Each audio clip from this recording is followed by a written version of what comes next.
Halo, assalamualaikum sobat historian. Selamat datang di channel Histori Nusantara.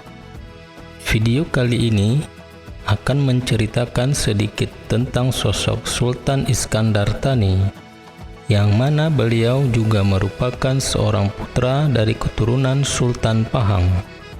Sebelum itu, untuk sobat sekalian jangan lupa subscribe dulu channel ini bagi kalian yang baru menemukan channel ini, serta like, komen, dan share ke media sosial kalian agar kami semangat dalam membuat videonya.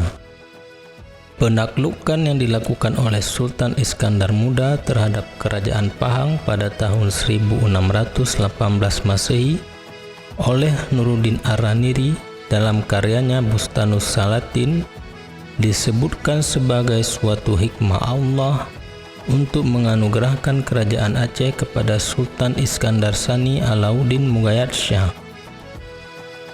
Sultan Pahang yang dilahirkan pada tahun 1611 Masehi.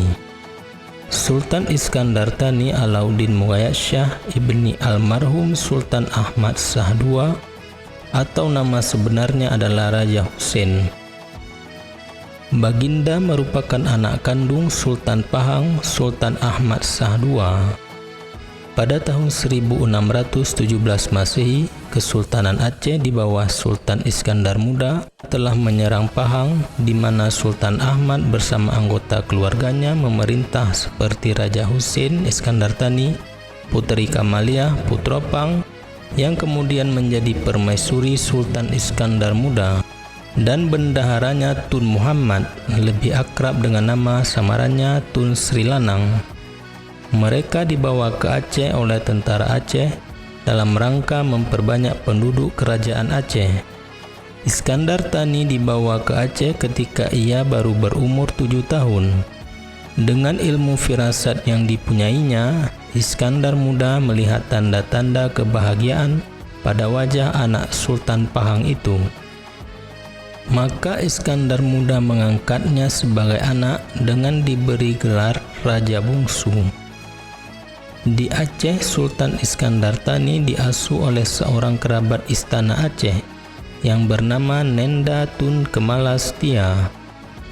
Ketika berumur 9 tahun, Raja Bungsu dinikahkan dengan anak Sultan Iskandar Muda yang bernama Sri Alam Permaisuri. Kepada menantunya ini, Iskandar Muda memberi gelar baru Sultan Husin Shah. Kemudian dalam suatu upacara yang dihadiri oleh Syamsuddin Pasai, Khadi Malikul Adil, dan para pembesar lainnya, Sultan Iskandar Muda menunjuk Sultan Husin Shah sebagai calon penggantinya untuk memangku jabatan Sultan Aceh dengan diberi gelar Sultan Mongol. Ketika Sultan Iskandar Muda mangkat dan Sultan Mongol resmi menduduki tahta kerajaan Aceh, maka ia bergelar sebagai Sultan Iskandar Tsani Alauddin Mughayat Shah, Sultan Kerajaan Aceh ke-13. Sultan Iskandar Muda mangkat dengan tiba-tiba pada tanggal 27 Desember 1636 Masehi.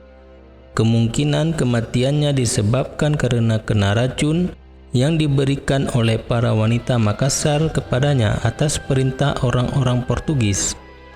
Hal ini dapat diketahui dari laporan Gubernur Jenderal Kompeni Belanda di Batavia, yakni Anthony van Diemen, yang ditujukan kepada para penguasa Kompeni India Timur di negeri Belanda pada tanggal 9 Desember 1637 Masehi, yang isi laporannya bahwa tidak mustahil ia diracun atas desakan orang Portugis oleh para wanita yang dikirim Raja Makassar ke Aceh sebagai tanda penghormatan. Kerajaan Aceh Darussalam ketika di bawah pimpinan Sultan Iskandar Muda menjadikan Aceh sebuah kerajaan yang terkuat di Asia Tenggara. Namun setelah kemangkatan Baginda pada tahun 1636 Masehi, Aceh sedikit demi sedikit mengalami kemerosotan. Selepas Sultan Iskandar Muda mangkat pada tahun 1636 Masehi, Raja Husin menggantikan Sultan Iskandar Muda sebagai Sultan Kerajaan Islam Aceh Darussalam. Iskandar Tsani Alauddin Mughayat Shah. Tsani dalam bahasa Arab berarti dua. Sementara adik kandung Sultan Iskandar Tsani, Raja Sulong, menjadi Sultan Perak ke-10 dengan gelar Sultan Muzaffar Shah II. Oleh kerana itu, maka rakyat kedua negeri Pahang dan Perak melakukan ikrar kesetiaan mendukung Kerajaan Islam Aceh Darussalam. Pada zaman masa pemerintahan Sultan Iskandar Tsani, Aceh dan semenanjung Tanah Melayu telah melalui suatu zaman yang berbeda dari yang pernah dialami sejak Sultan Iskandar Muda berkuasa. Khususnya Kerajaan Aceh yang dipimpin oleh Iskandar Tsani tidak lagi mengikuti sistem pemerintahan Sultan Iskandar Muda. Sebagai seorang pemimpin, Sultan Iskandar Tsani menumpukan perhatiannya ke arah pembangunan masyarakat dan mengembangkan pendidikan Islam. Usahanya untuk menyebarkan ajaran Islam tidak saja terbatas di daerah-daerah yang berdekatan dengan Aceh Besar, malah baginda juga mengirimkan surat dan 2 buah kitab, yaitu Al-Mustaqin dan Babun Nikah karangan Syekh Nuruddin Ar-Raniri, seorang ulama besar Aceh abad ke-17 Masehi, kepada Sultan Kedah ketika mengetahui bahwa Islam telah berkembang dengan pesatnya di sana. Seperti halnya Sultan Iskandar Muda, Sultan Iskandar Tsani menggunakan istana beliau sebagai pusat pendidikan Islam. Beliau merupakan pelindung dari Syekh Nuruddin Ar-Raniri, seorang cendekiawan Islam dari Gujarat yang datang ke Aceh pada tahun 1637 Masehi. Politik Sultan Iskandar Tsani yang lebih lunak menyebabkan kerajaan Aceh yang memiliki hubungan dengan semenanjung Tanah Melayu kian terjepit. Seperti Pahang yang sebelum ini sudah ditaklukkan oleh Kerajaan Aceh, setelah kepemimpinan Sultan Iskandar Tsani, akhirnya Pahang menyetujui berdamai dengan Kerajaan Aceh karena sultannya merupakan keturunan dari Raja-Raja Pahang. Peristiwa ini sebenarnya telah bermula sejak awal 1636 Masehi. Pada saat itu, atas persetujuan pembesar Pahang Iskandar Tsani mengikat perdamaian antara Pahang dengan Kerajaan Aceh dan menerimanya di bawah naungan Kerajaan Aceh. Setelah mengetahui kejadian ini, Johor membangkitkan kemarahannya. Terlebih lagi karena Johor pernah menguasai negeri Pahang pada masa dahulu. Dengan alasan tersebut, pada tahun 1638 Masehi, dengan bantuan sekutunya VOC yang berpusat di Batavia atau sekarang Jakarta, Kerajaan Johor secara mengejutkan menyerang negeri Pahang, sehingga terjadi kekacauan di Pahang.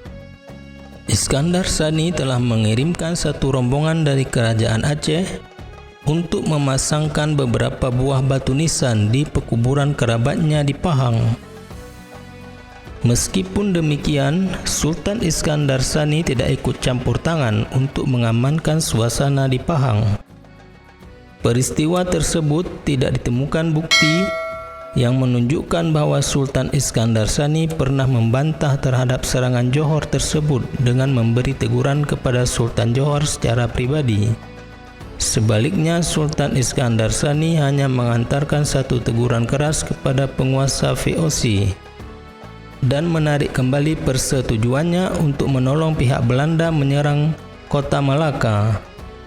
Sikapnya yang kurang tegas terjadi karena tidak mampu lagi untuk melibatkan dirinya dalam satu peperangan yang besar dan memandang bahwa armadanya telah lemah. Sikap Sultan Iskandar Tsani telah membuat Belanda semakin berani dan melakukan kerjasama dengan Johor untuk menggempur Malaka pada Juni 1640 Masehi. Walaupun kedudukan mereka sungguh mencemaskan, namun para pejuang Portugis terus memberi tantangan yang hebat terhadap tentara sekutu itu. Dalam keadaan yang demikian, Malaka jatuh juga akhirnya pada bulan Januari 1641 Masehi. Peristiwa yang penting itu berlalu tanpa mendapat tantangan ataupun reaksi dari kerajaan Aceh. Pada 15 Februari 1641 Masehi, lebih kurang sebulan sesudah tamatnya kekuasaan Portugis di Malaka, Sultan Iskandar Sani pun mangkat. Sejak itu nasib kerajaan Aceh dan rakyatnya langsung berubah, khususnya pemerintahan kerajaan Aceh tidak lagi merupakan satu kuasa yang benar-benar disegani, melainkan daerah inti dan daerah pokok. Pemerintahan para ratu yang berjalan 59 tahun bermula dari istri Sultan Iskandar Sani yang bergelar Sultanah Tajul Alam Safiatuddin Shah, mengakibatkan kekuasaan Aceh kian menurun dalam aspek-aspek politik, ekonomi, dan militer, tetapi masih berkembang dan meningkat dalam ilmu pengetahuan, kebudayaan, dan seni budaya. Pada tahun 1976, tim peneliti arkeologi dari Pusat Penelitian Arkeologi Nasional, sekarang disebut Arkenas, di bawah pimpinan Hasan Mu'arif Ambari, telah melakukan ekskavasi terhadap makam Sultan Iskandar Sani di situs Gunungan. Hasil ekskavasi yang dilakukan pada komplek makam bertembok tersebut ditemukan keranda dari kayu yang berlapis lempengan emas, sesuai dengan catatan yang terdapat pada kitab Bustanus Salatin tentang keranda makam Sultan Iskandar Sani yang berlapis emas. Maka hasil ekskavasi tersebut menunjukkan bahwa yang dimakamkan di komplek Gunungan merupakan makam Sultan Iskandar Sani. Dennis Lombard juga mengatakan tentang kemakmuran Aceh pada saat itu.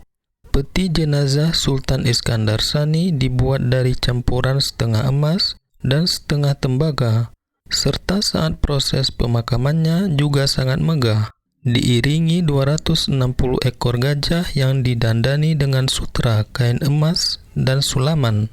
Gading mereka dihiasi dengan emas dan perak. Selain itu, kuda-kuda pengiring adalah kuda-kuda Parsi yang tali kekangnya terbuat dari emas dan perak. Iring-iringan itu juga diikuti oleh sebagian besar selir raja. Jika makam Sultan Iskandar Sani dilakukan dengan kemewahan, maka dapat dikatakan pula makam Sultan Iskandar Muda lebih dari itu. Yang jelas pasti lebih megah dari Iskandar Sani.